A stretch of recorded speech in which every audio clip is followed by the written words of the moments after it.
Hello दोस्तों, आपका स्वागत करता हूं हमारे चैनल देसी प्रॉफिट टॉक में। आज के वीडियो में हम बात करने वाले हैं कमेंट के बारे में। एक भाई साहब ने कमेंट करके क्वेश्चन पूछा हुआ है कि उन्हें 30 लाख रुपए का जो लोन है वो 30 सालों के लिए लेना है और वो एचडीएफसी से लोन लेना चाहते हैं। तो वो ये जानना चाहते हैं कि भैया 30 लाख का अगर हम लोन 30 सालों के लिए लेते हैं तो उसमें काफ़ी हैवी जो है वो ब्याज का इंटरेस्ट का अमाउंट जो है बनता है, जो आपको 30 सालों में बैंक को पे करना पड़ता है।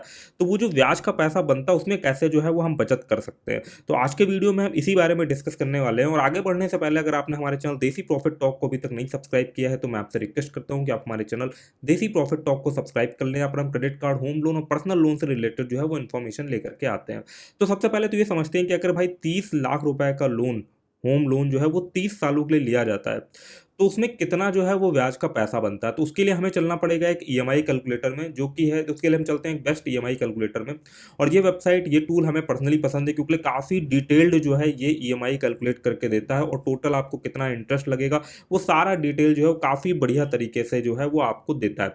तो इस वेबसाइट का लिंक जो है वीडियो के डिस्क्रिप्शन में, आप भी जा करके जो है वो कैलकुलेशन वगैरह कर सकते हैं और जो है वो कहानी समझ सकते हैं चल के। तो अब हम चलते हैं। तो हमारे पास जो लोन का अमाउंट है वो है 30 लाख रुपए। यहाँ पर हमने जो है होम लोन अमाउंट में 30 लाख डाल दिया और इस वेबसाइट में आप होम लोन के साथ साथ पर्सनल लोन और कार लोन का भी ईएमआई वगैरह कैलकुलेट कर सकते हो। तो 30 लाख हमने डाला। अब यहाँ पे इंटरेस्ट रेट की बात आ रही है तो हमें देखना पड़ेगा कि एचडीएफसी में जो है वो भी होम लोन का क्या इंटरेस्ट रेट चल रहा है।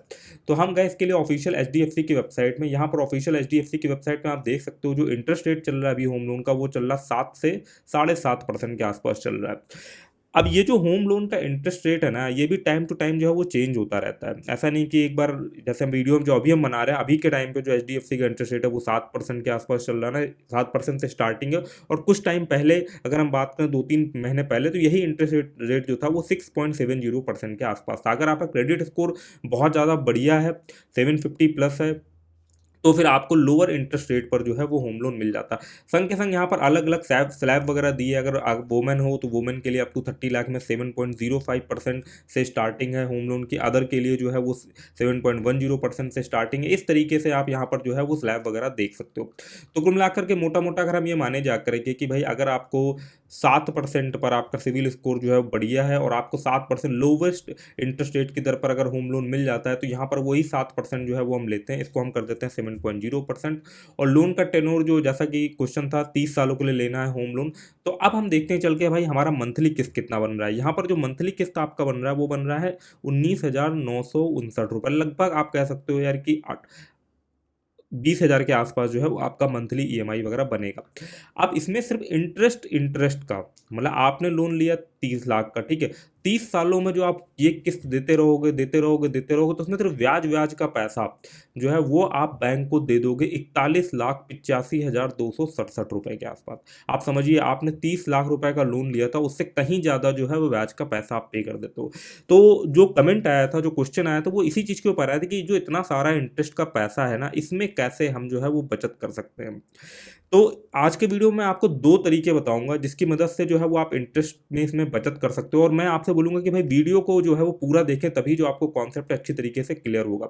पहला तरीका तो ये है ना कि मान लीजिए आप 30 लाख का लोन ले रहे हो 30 सालों के लिए, तो आप एक प्री पेमेंट करने का जो है फीचर होता है जिसमें आप समय की अवधि से पहले जो है वो लोन को चुका सकते हो। और कई सारे बैंक में जो होता है वो प्री क्लोजर चार्जेस, किसी भी तरीके से जो है वो फॉर क्लोजर चार्जेस इनको बोलते हैं ना, वो 0% होते हैं। वो आपको, जिस बैंक से आप लोन ले रहे हो ना, तो आपको बैंक से बात कर लेनी कि भाई मैं 30 साल के लिए लोन ले रहा हूँ, अगर मैं 20 साल में लोन चुका दूंगा तो किसी तरीके की पेनाल्टी वगैरह तो नहीं लगेगी। तो ये सब चीज़ें आप डिस्कस कर लेना। ये बहुत ही लो चार्जेस में जो है वो आप कम समय में लोन को चुका सको। तो आप देखोगे यही, अगर 30 लाख का मैंने लोन लिया था, सॉरी, ये 30 लाख का लोन 30 सालों के लिए अगर लिया था, इसी लोन अमाउंट को अगर मैं 20 साल में चुका देता हूँ, ठीक है ना, प्री पेमेंट करके, तो आप देखोगे ये जो हमारा इंटरेस्ट का एक काफ़ी एक हैवी अमाउंट जो बन रहा था, 41,85,000 के आसपास ना, वो आप देखोगे उसमें कितनी ज़्यादा कमी आती है। मैं 20 साल कर देता हूँ, देखोगे जो है वो आपका लोन का अमाउंट जो है, जो इंटरेस्ट का अमाउंट है, वो जो आपका 25,82,152 रुपये के आसपास बना जा करके।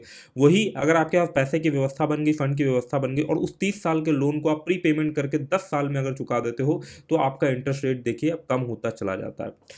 ये तो एक ये तरीका हो गया। बट बहुत सारे लोग पास क्या होता है, फंड की व्यवस्था नहीं बन पाती है ना, तो वो उनको क्योंकि भाई देखिए आप देख रहे हो ना मंथली ईएमआई वगैरह भी ज़्यादा बन जाती है ना, और आपको कहीं एकदम से जो है वो फंड की व्यवस्था बनानी पड़ेगी अगर आपको कम समय में लोन को चुकाना है। तो अगर हम ये बात करें दूसरे मेथड की, अगर हम बात करें कि भाई ये नहीं हमें तो 30 साल तक ही जो है वो लोन लेना पड़ेगा, 30 साल तक जो है वो मंथली किस्त देनी पड़ेगी, तो अब हम कैसे इस इंटरेस्ट रेट में जो है वो बचत कर सकते हैं। तो हम चलते हैं दूसरे मेथड के ऊपर। तो दूसरे मेथड में क्या है, दूसरे मेथड में आपको सिंपल सा एक काम करना है। फॉर एग्जांपल के लिए यहाँ पर बात हो रही थी एचडीएफसी बैंक से जो है मैंने लोन लिया।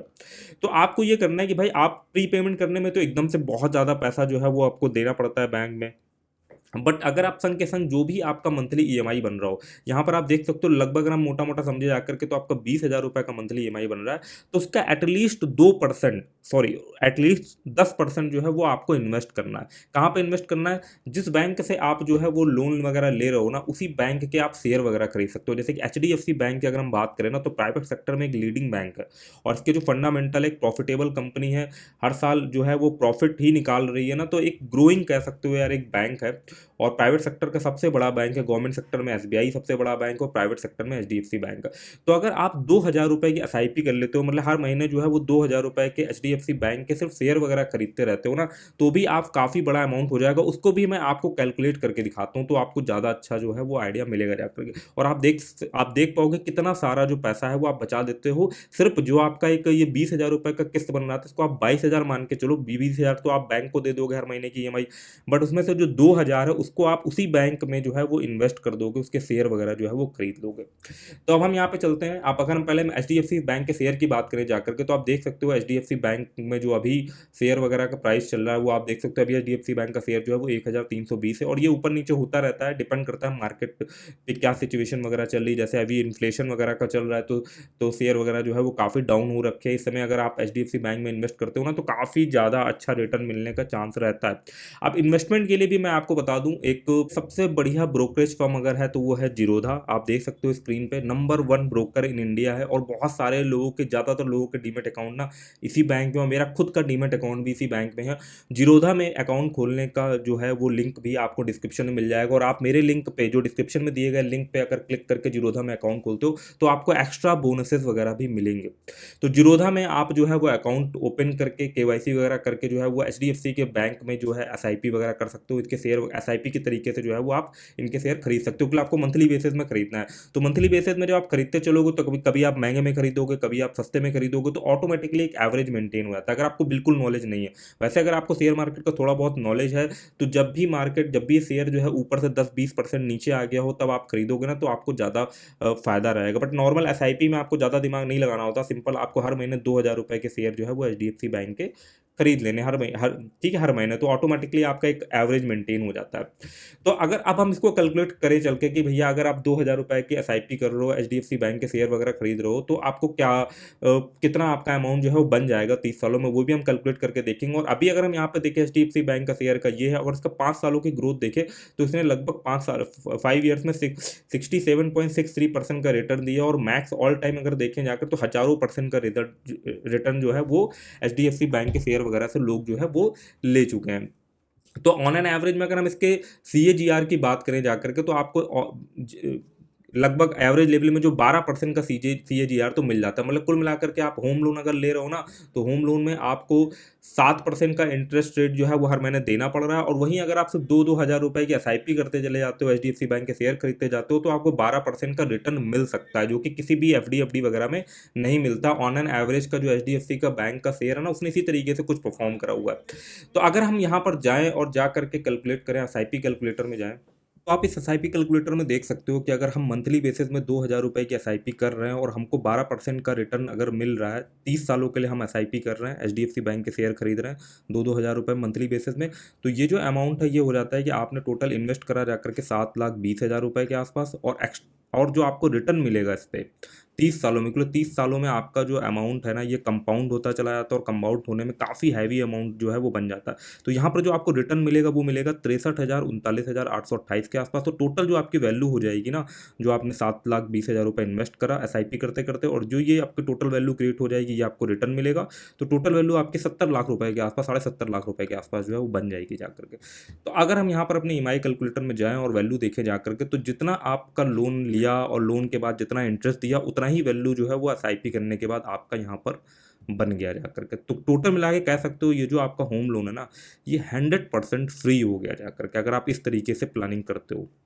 ठीक है, तो इस कुछ कॉन्सेप्ट से जो है वो आप चल सकते हो और प्लानिंग वगैरह जो है वो कर सकते हो। तो आई होप आपको वीडियो जो है पसंद आई होगी।